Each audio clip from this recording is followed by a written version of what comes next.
Halo teman-teman semuanya. Hari ini mulutku mulai nggak enak makan. Semua makanan yang masuk ke mulut itu rasanya pahit, asem, terus kayaknya mati rasa gitu. Terus di sekitar sini juga kering. Lalu leher itu rasanya gatel banget.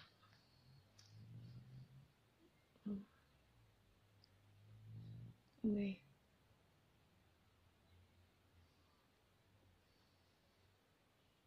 leher pokoknya merah-merah kayak meradang gitu. Rasanya gatel.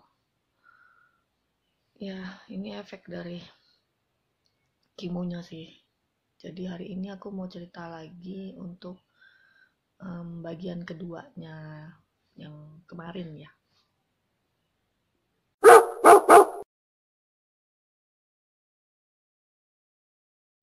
Jadi sebelum operasi tanggal 3 Juli, 2 minggu sebelumnya aku ditelepon oleh pihak rumah sakit. Jadi aku dikasih tahu jadwalnya dan aku diarahkan ke bagian onkologi. Jadi ke dokter lain lagi yang nantinya akan kasih aku kimo. Namanya dokter Bol, cowok.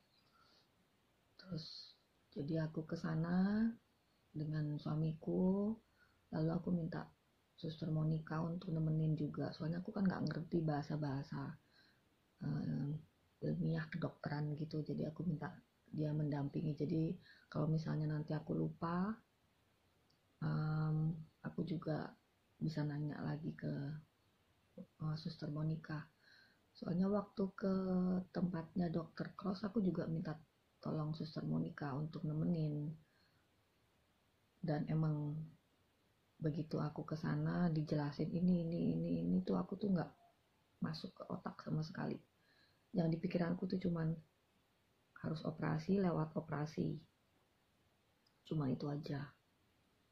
Jadi aku ketemu sama dokter Bull terus kasih tahu prosedurnya. Nanti aku sehabis dioperasi bakal di kemoterapinya yang model di suntik, habis itu baru diradiasi. Dokter Bull juga nanya sih, ada pertimbangan nggak untuk punya anak, soalnya begitu nanti di kemo itu ya sel telur itu nanti bakal mati atau nggak ada gitu ya. Pokoknya aku nggak bakalan bisa punya sel telur. Jadi kalau aku masih mau niat untuk punya anak, sel telurnya lebih baik dibekuin katanya gitu. Nah terus aku tanya, kalau misalnya sel telur dibekuin itu bayarnya berapa? Kata dia sekitar $5.000. Waduh, aku tuh yang $5.000.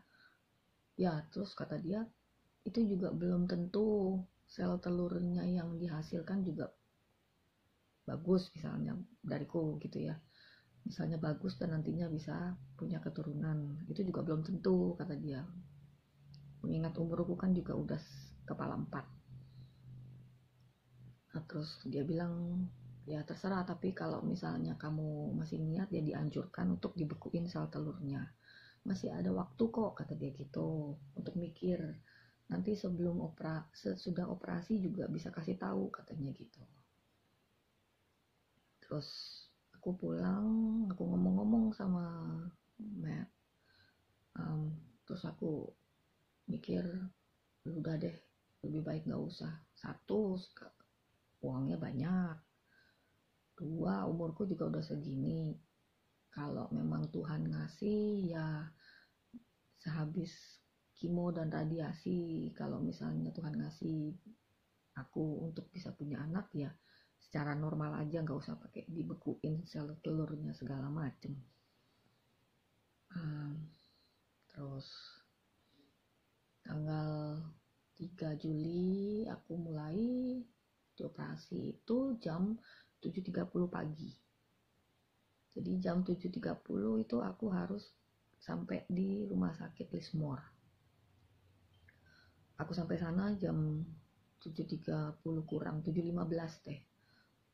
Bener-bener pagi, itu belum ada pasien, belum ada orang di sana, cuman aku. Jadi aku masuk ke ruang tunggu. Di sana disuruh isi formulir. Terus sama petugas dibilang katanya bawa formulir ini ke rumah sakit Saint Vincent. Jadi aku diantar sama Matt dari rumah sakit Lismore ke rumah sakit Saint Vincent. Dari rumah sakit Saint Vincent itu aku harus di-scan lagi. Aku sampai sana sekitar jam 8 deh. Sampai sana jam 8 itu nunggu. Aku nunggu sekitar 3 jam. Ya 3 jam nunggu cuma untuk di scan. Mungkin karena alatnya cuma satu ya. Aku terus dimasukin kawat, terus di scan lagi, terus udah gitu dingin lagi ruang tunggunya, bener-bener deh aku udah nggak betah. Dan gitu 1 hari itu aku kan harus puasa, jadi udah lapar, dingin, waduh nunggunya lama, wah bener-bener gak ngenakin. Jam setengah 12 atau jam 12 gitu aku selesai dari rumah sakit Saint Vincent, lalu balik lagi ke rumah sakit Lismore. Kenapa aku harus ke rumah sakit Saint Vincent? Soalnya rumah sakit di Lismore nggak ada peralatan untuk scan. Jadi mereka pinjem ke Saint Vincent. Tetap nggak bayar sih, karena masih atas nama rumah sakit Lismore, jadi masih atas nama rumah sakit umum. Nah begitu aku keluar lift, itu udah ditungguin sama suster. Suster tuh udah yang, aduh kemana aja kamu, udah ditungguin dari tadi, katanya gitu. Terus aku bilang, iya di rumah sakit rumah sakit Saint Vincent itu lama nunggunya. Kata dia, iya tahu sih, di sana emang lama. Terus begitu masuk ke ruang pasien itu suster-suster udah pada yang, oh ini dia, akhirnya udah datang juga, udah pada nungguin, katanya gitu. Ayo buruan ganti baju.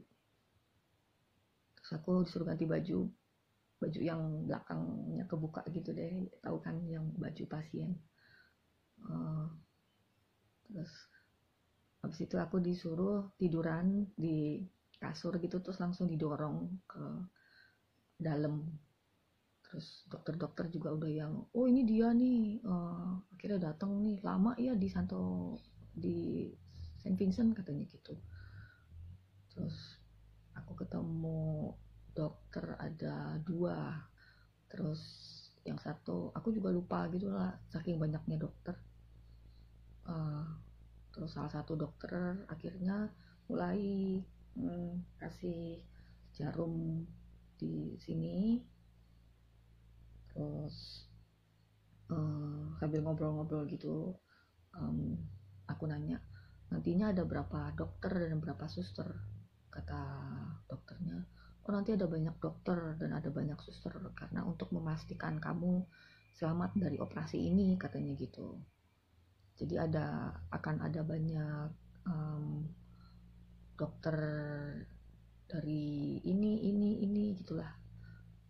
Nah, terus aku didorong lagi masuk ke ruangan, bener-bener sekarang masuk ke ruangan operasi. Itu baru sekali seumur hidup aku masuk ke ruangan operasi. Ruangannya besar, terus aku dikenalin, oh ini dokter ini, dokter ini. Terus ada juga dokter Cross. Pokoknya dokternya banyak dan ruangannya besar. Pernah lihat yang di film-film yang ada lampu besarnya di atas gitu? Nah seperti itu deh, seperti yang di film-film. Terus aku mulai tanya-tanya nama siapa, tanggal lahir gitu, jadi untuk memastikan bener Oh ya, aku juga dipakein gelangnya tuh kayak gini. Terus ini gelang yang aku pakai waktu aku dioperasi, aku pakai di tangan, terus pakai juga di kaki. Nah, gelangnya kayak gitu, jadi untuk memastikan kalau aku bener-bener orang yang sama sesuai yang ada di formulir. Terus salah satu suster atau dokter ya, aku lupa, bilang ke aku, nanti coba hitung sampai 5 ya, nanti kita mau masukin oksigen, katanya gitu. Kalau habis ini ngerasa kepalanya berat, udah tidur aja, katanya gitu. Terus aku dikasih oksigen, terus aku mulai ngerasa kepalaku tuh berat, kayak melayang gitu. Udah habis itu bablas, gak inget apa-apa. Tahu-tahu tuh aku dibangunin sama salah satu dokter, dan aku ngeliat pas di seberang tempat aku lagi tiduran itu ada jam dinding, itu jam 3 lewat. Terus salah satu suster ngampirin, dia bilang, saya sudah telepon suami kamu, dia sedang dalam perjalanan ke sini, katanya gitu. Terus susternya tanya, lapar nggak, mau minum nggak? Aku waktu itu tuh bener-bener lapar, haus juga, jadi aku minta dikasih puding, sandwich, sama orange juice. Ya, aku minum, yang aku makan pertama itu pudingnya, soalnya aku pikir enak nih, untuk basahin inilah leher paling enggak. Aku makan dikit, gak lama setelah itu aku muntahnya warnanya hijau. Kata suster itu muntahan dari obat bius yang masuk ke dalam tubuh. Terus habis muntah itu aku didorong ke ruangan tunggu, ke ruangan lain lah ya, ke ruangan tunggu, bukan ruangan tunggu, ruangan pasien yang lain, jadi ruangan sekat-sekat gitu. Nah di situ si Matt udah ada, mukanya udah pucat, udah khawatir. Terus aku coba makan lagi, muntah lagi. Bener-bener rasanya tuh, aduh, lapar tapi perut nggak mau nerima gitu. Jadi aku cuma minum-minum aja. Terus si Matt nanya-nanya, gimana, sakit nggak, keadaannya, terus dijelasin sama suster. Habis itu suster tanya, keadaannya sudah membaik atau belum? Kalau misalnya belum, lebih baik tinggal di rumah sakit. Aku bilang, enggak deh, mendingan pulang, lebih baik tidur di rumah sendiri, aku bilang gitu. Kata suster, boleh pulang, tapi kalau misalnya keadaan nanti ngedrop, harus balik ke rumah sakit, katanya gitu. Kalau bisa makan, katanya, tapi kalau misalnya nggak mau, ya makan aja dikit, kayak snack-snack gitu, kayak misalnya kentang goreng atau apa. Minum kalau lagi pengen minum orange juice atau minum Coca-Cola, minum aja, katanya gitu. Oke, terus sekitaran 30 menit deh aku ngerasa mulai mendingan. Aku bilang sama si Matt, kita pulang aja yuk. Aku minta tolong bilang sama susternya, aku bilang gitu, bilang sama suster kalau kita mau pulang. Terus Matt bilang ke suster, kata suster, oh iya, kalau mau pulang, suaminya turun ke bawah, ambil mobil, lalu tongkrongin mobilnya pas di depan pintu keluar, katanya gitu. Nanti Esti didorong pakai kursi roda.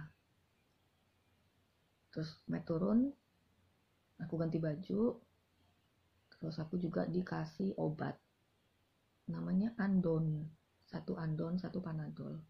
Katanya kalau misalnya nanti nggak enak badannya, minum Panadol. Kalau misalnya masih nggak enak juga, minum yang Andon. Andon ini lebih keras sih. Terus aku turun, didorong sama suster pakai kursi roda. Itu juga baru seumur umur, nggak mau lagi deh. Terus si Matt udah nunggu di bawah. Susternya bilang nanti sekitar minggu depan mungkin ada suster yang telepon nanya keadaan, katanya gitu. Ya, kita pulang. Di jalan tuh aku lapar, terus aku minta tolong ke drive-thru ke McDonald. Minta dibeliin kentang goreng sama Coca-Cola. Tapi baru makan dua kentang juga rasanya udah mual banget. Jadi aku stop mending minum Coca-Colanya aja. Udah tuh sampai di rumah kepala aku juga rada gliyeng. Jadi aku rebahan. Sama sekali nggak makan karena takut muntah lagi. Ya gitu deh pengalaman di operasi, bener-bener nggak enak. Lalu seminggu sesudahnya aku cek darah, lalu kontrol ke dokter Bull lagi.